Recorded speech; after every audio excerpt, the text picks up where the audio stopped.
Hello students, आज हम discuss करने जा रहे हैं रिवीजन टॉपिक ऑफ C#.NET में BC6 सेमेस्टर में इंडेक्सर इन C#। इंडेक्सर के बारे में डिस्कस करने जा रहे हैं हम। आइए रिवाइज करते हैं अपना topic. Indexer are usually known as smart array और we can say that virtual array. Indexer जो होता है उसको यूजुअली हम जो जानते हैं वह स्मार्ट एरे के नाम से जानते हैं, या हम उसे वर्चुअल एरे भी कहते हैं। हम उसे वर्चुअल एरे भी कहते हैं या हम स्मार्ट एरे भी उसको कहते हैं। Indexer is class property. Indexer जो है वह एक क्लास प्रॉपर्टी होती है that allows you to access a member variable of a class, जो कि क्लास प्रॉपर्टी होने के साथ साथ हमें अलाउ करता है कि हम उसके मेंबर वेरिएबल जो हैं क्लास के उसको एक्सेस कर सकें, और स्ट्रक्चर लाइक एन एरे। और यह जो होता है इसका स्ट्रक्चर लाइक अरे की तरह होता है। कंडीशंस की अगर हम बात करें इंडेक्सर में, indexer must have at least one parameter else a compile time error will be generated. Indexer जो होता है उसमें कम से कम एक पैरामीटर होगा, नहीं तो कंपाइल टाइम एरर जो होगा वह वहाँ पर अकर हो जाएगा। Indexer define using this keyword and square brackets. Indexer जो होता है उसको हम डिफ़ाइन करते हैं दिस कीवर्ड की हेल्प से और स्क्वायर ब्रैकेट्स की हेल्प से। यानी कि इंडेक्सर को जब हम डिफ़ाइन करते हैं तो वहाँ पर दिस कीवर्ड होगा हमारा, और स्क्वायर ब्रैकेट भी वहाँ पर हम लगाएंगे, जिसमें कि हम पैरामीटर सिंगल पैरामीटर जो है उसको लेंगे। अब आइए डिस्कस करते हैं सिंटैक्स ऑफ इंडेक्सर। सिंटैक्स की बात करें तो यहाँ पर हमारा आ जाता है एक्सेस स्पेसिफायर। एक्सेस स्पेसिफायर हमारा कुछ भी हो सकता है, पब्लिकली भी डिफाइन कर सकते हैं, प्राइवेटली भी, प्रोटेक्टेडली भी और इंटरनली भी। देन रिटर्न टाइप की अगर हम बात करें तो यहाँ पर can be any valid C# data type. यहाँ पर हमारा कोई भी any valid C# data type हो सकता है, यानी कि वॉइड भी हो सकता है, इंट भी हो सकता है। Then this is a keyword which points object of current class. This जो है ये कीवर्ड है, अभी हमने डिफाइन किया था जब हम इंडेक्सर को डिफाइन करते हैं तो वहाँ पर दिस कीवर्ड का यूज़ करते हैं, जो कि करंट क्लास के ऑब्जेक्ट को डिफाइन करता है। देन उसके अंदर हम जो भी पैरामीटर्स लेना चाहते हैं उन पैरामीटर्स को हम लेते हैं। Then get return the value of specified index of an internal collection. तो गेट मेथड के अंदर हम क्या करते हैं, इसमें वैल्यू को रिटर्न कराते हैं जो कि स्पेसिफाइड इंडेक्स जो होती है इंटरनल कलेक्शन की उसको। देन सेट मेथड के अंदर हम जो स्पेसिफाइड इंडेक्स होती है इंटरनल कलेक्शन में उसके लिए हम वैल्यू को सेट करते हैं। तो यानी कि यहाँ पर हम गेट एंड सेट मेथड का यूज़ करते हैं इंडेक्सर में। आइए अब प्रोग्राम के थ्रू हम डिस्कस करते हैं इंडेक्सर को।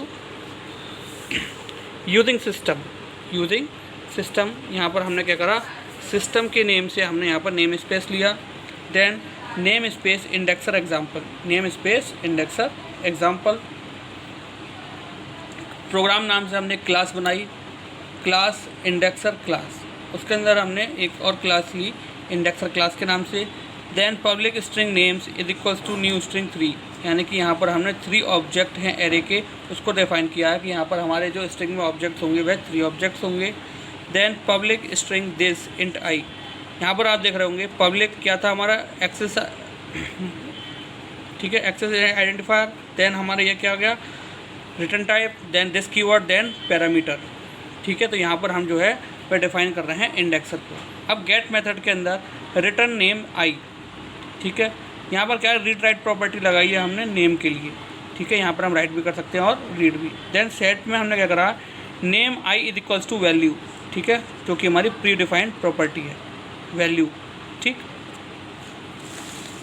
अब हमने वॉइड मेन मेथड के अंदर क्या करा, static void main string type argument लिया। Then indexer team equal to new indexer class, यानी कि टीम नाम से हमने एक न्यू ऑब्जेक्ट क्रिएट किया, जिसमें कि हमने ऑब्जेक्ट को 1 बाई 1 इंडेक्स वैल्यू के थ्रू हम डिफाइन कर रहे हैं। टीम 0 यानी कि 0 इंडेक्स पे जो आएगा वो हमारा इंडिया आएगा। देन टीम 1 इंडेक्स पे जो आएगा हमारा वो ऑस्ट्रेलिया आएगा। देन टीम 2 यानी कि 2 सेकेंड इंडेक्स पर जो आएगा वो हमारा इंग्लैंड आएगा। देन आई लूप के थ्रू हम यहाँ पर इंडेक्स को डिफाइन कर रहे हैं कि आई की वैल्यू जो होगी वह 0 होगी और i is less than 3 then i plus plus.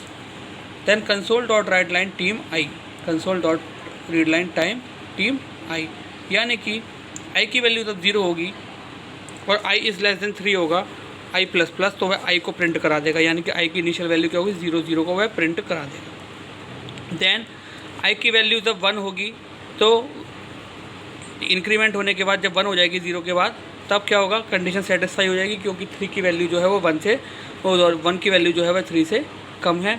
तो यहाँ पर फिर क्या होगा, ऑस्ट्रेलिया प्रिंट हो जाएगा क्योंकि वो 1 इंडेक्स पे है। देन आई की वैल्यू यहाँ पर 2 है, तो यह कंडीशन भी सेटिस्फाई हो गई और यहाँ पर इंग्लैंड प्रिंट करा देगा।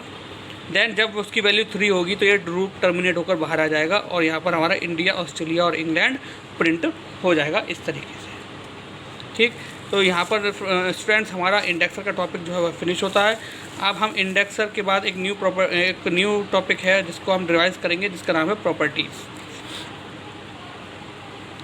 Properties are named variable of class, structure and interface. Property जो है वह एक नेम्ड वेरिएबल है क्लास का, स्ट्रक्चर का और इंटरफेस का। मेंबर वेरिएबल्स और methods are called as field. इसमें क्या होता है, मेंबर वेरिएबल्स हों या मेथड्स हों, उनको हम फील्ड बोलते हैं। Let us have a class name student with private field for age name. यहाँ पर मान लीजिए कि हमने एक क्लास ली है स्टूडेंट के नेम से, जिसमें प्राइवेट फील्ड है हमारी एज नेम।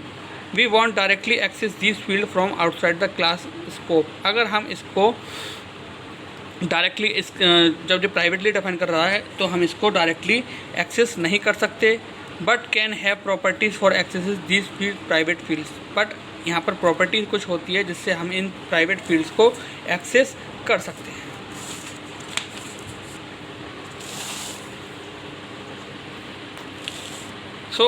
अब आइए डिस्कस करते हैं हम difference between indexer and properties के बारे में। ये मोस्टली डिफरेंस आपसे जो है वो क्वेश्चन पेपर में पूछा जाता है, तो इसको आप अच्छे से प्रिपेयर करिएगा। आज हम इसको अच्छे से रिवाइज भी कराएंगे। Indexer are created using this keyword. Indexer जो है वह हम क्रिएट करते हैं दिस कीवर्ड के हेल्प से। Properties don't require this keyword. Property में दिस कीवर्ड की रिक्वायरमेंट नहीं होती। Indexer are always declared with 1 parameter. Indexer जो है वह 1 पैरामीटर के साथ जो है आपका डिक्लेयर करते हैं। Properties are always declare without parameter. Properties जो होती हैं इनको हम विदाउट पैरामीटर डिक्लेयर करते हैं। Indexer can not be static. Indexer जो होते हैं वह स्टैटिक नहीं होते। Properties can be static. Properties जो होती हैं वह स्टैटिक होती हैं। Indexer can be overloaded. Indexer जो होते हैं वह ओवरलोडेड हो सकते हैं। Properties can not be overloaded. Properties जो होती हैं वह ओवरलोडेड नहीं हो सकती। Indexers are invoked using indexes. Indexer जो है वह इंडेक्स वैल्यू की हेल्प से इन्वोक यानी कि कॉल कराए जा सकते हैं। Properties are invoked using specified name. और प्रॉपर्टीज़ के केस में बात करें तो यहाँ पर वह जो स्पेसिफिक या स्पेसिफाइड नेम होते हैं उनकी हेल्प से हम उनको कॉल करा सकते हैं। उनकी हेल्प से हम उनको कॉल करा सकते हैं। सो स्टूडेंट्स, आज हमने जो डिस्कस करा वो हमने इंडेक्सर के बारे में डिस्कस करा कि इंडेक्सर जो होता है इसको हम वर्चुअल एरे या स्मार्ट एरे के नाम से जानते हैं। यह मेंबर वेरिएबल जो होते हैं क्लास को उसको एक्सेस करने के लिए अलाउ करता है और ये साथ साथ क्लास की एक प्रॉपर्टी भी होती है। अगर हम बात करें इसको क्रिएट करने की तो यहाँ पर दिस कीवर्ड के साथ पैरामीटर्स के लिए स्क्वायर ब्रैकेट का यूज़ करते हैं और इसमें कम से कम एक पैरामीटर हम होना चाहिए, नहीं तो ये हमारा कंपाइल टाइम एरर जो है वहाँ पर जनरेट हो जाएगा। सिंटेक्स की अगर बात करें तो यहाँ पर फर्स्टली जो है एक्सेस स्पेसिफायर होता है, देन रिटर्न टाइप होता है हमारा, देन उसके बाद दिस कीवर्ड होता है और उसके बाद हमारे पैरामीटर होते हैं। यहाँ पर गेट और सेट मेथड के थ्रू हम वैल्यू को सेट करते हैं। पहले गेट करते हैं वैल्यू को, यानी कि जिस वैल्यू को हमें वैल्यू सेट करनी है उसके लिए हम यहाँ पर गेट करते हैं पहले, जो कि हमारे स्पेसिफाइड इंडेक्स के थ्रू इंटरनल कलेक्शन में अवेलेबल होती है। देन सेट के थ्रू हम जो वहाँ से हमने इंटरनल कलेक्शन में से स्पेसिफाइड इंडेक्स के थ्रू हमने जो वैल्यू पैरामीटर लिया है यहाँ पर हम उसको वैल्यू असाइन कराते हैं। एग्जाम्पल के थ्रू हमने यहाँ पर समझा कि हमने यहाँ पर इंडेक्सर क्लास के नाम से एक इंडेक्सर की क्लास बनाई। देन हमने क्या करा, यहाँ पर उसको स्ट्रिंग टाइप में 3 वेरिएबल असाइन करे, 3 ऑब्जेक्ट असाइन करें। Then public string this, public की हेल्प से हमने यहाँ पर स्ट्रिंग दिस इंट आई, यानी कि यहाँ पर हमने इंडेक्सर जनरेट करा। देन गेट के थ्रू हमने यहाँ पर रिटर्न नेम्स, यानी कि जो हमें नेम्स वहाँ पर वैल्यू इंटर करानी है वो हमने नेम्स यहाँ पर लिए, इसमें कि हमारी रीड राइट प्रॉपर्टी जो है वह अवेलेबल होती है। देन सेट के थ्रू हमने क्या करा, नेम्स आई के थ्रू वैल्यू ली वहाँ पर, यानी कि उसको जो वैल्यू देनी है, आई जो है वो हमारी इंडेक्स वैल्यू है। यहाँ पर वॉइड मेन के थ्रू हमने क्या करा, यहाँ पर इंडेक्सर में टीम नाम से एक न्यू ऑब्जेक्ट क्रिएट करा अपने इंडेक्सर क्लास में, ठीक। उसके थ्रू हमने क्या करा, आई जो था, आई की वैल्यू हमने 0 1 2 3, यानी कि इंडेक्स जो है वो हमारे 0 1 2 3 हमने ऑलरेडी डिफाइन कर रखा है। उसके बाद हमने क्या करा, 0 पर इंडिया, 1 पर इंडेक्स वैल्यू पर ऑस्ट्रेलिया, देन 2 इंडेक्स वैल्यू पे इंग्लैंड हमने इस तरीके से ले लिया। देन आई की वैल्यू 0 है, फिर हमने यहाँ पर एक लूप लगा दिया फॉर लूप, कि जब हमारी आई की वैल्यू 0 होगी और लेस देन होगी 3 से और आई प्लस प्लस होगी तब हम आई प्रिंट करा देंगे। तो आई की वैल्यू 0 1 2 यानी कि तीनों प्रिंट करा देगा। उसके बाद जब आई की वैल्यू 3 होगी तो लूप टर्मिनेट हो जाएगा। तो हमारे यहाँ पर वह जब 0 1 2 प्रिंट कराएगा तो इसका मतलब 0 1 2 इंडेक्स पर क्या होगा हमारा, इंडिया, ऑस्ट्रेलिया और इंग्लैंड, ठीक। यहाँ पर हमने प्रॉपर्टी डिस्कस करा। प्रॉपर्टीज़ में हमने यह डिस्कस करा कि प्रॉपर्टीज़ की हेल्प से हम क्लास में प्राइवेट एक्सेस मॉडिफायर के अंदर जो हम प्राइवेटली डेटा अपना शेयर करते हैं, वहाँ पर सेट करते हैं, उसको हम जो है क्लास के स्कोप के बाहर एक्सेस नहीं कर सकते। But with the help of property we can access this data, this private fields. यहाँ पर फिर हमने जो है इंडेक्सर और प्रॉपर्टीज़ की कुछ डिफरेंस के बारे में डिस्कस करा कि इंडेक्सर जो होते हैं वह स्टैटिक नहीं होते और जबकि प्रॉपर्टीज़ जो होती हैं हमारी स्टैटिक होती हैं। यहाँ पर हमारे इंडेक्सर में दिस कीवर्ड का यूज़ होता है क्रिएट करने के लिए, बट यहाँ पर हमारा दिस कीवर्ड का यूज़ नहीं होता। इंडेक्सर को इन्वोक कर सकते हैं इंडेक्स की वैल्यू से, बट स्पेसिफाइड नेम की हेल्प से इन्वोक कर सकते हैं प्रॉपर्टीज़ को। सो आई होप आज का लेक्चर आपको अच्छे से समझ में आया होगा। सो आज के लिए thank you very much, have a nice day.